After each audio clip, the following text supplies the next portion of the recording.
Welcome to the Learning Pines YouTube. We hope this video helps. You start by opening the Google Slides app and locating the exact slide you want to change. Tap the slide thumbnail so the editor shows that slide. This lets you select individual objects. Once done, tap the object, text box, image, or shape you want to animate.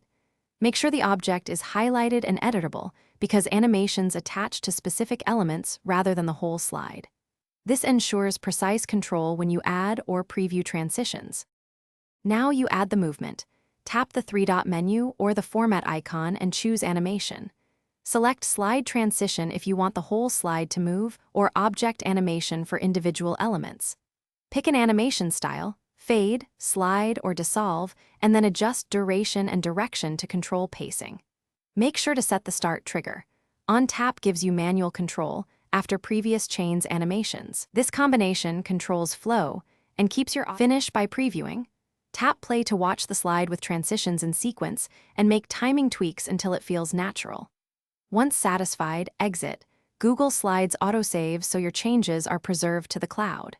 If something goes wrong, animations not appearing or behaving oddly, restart the app and reopen the presentation, then reselect the object and reapply the animation.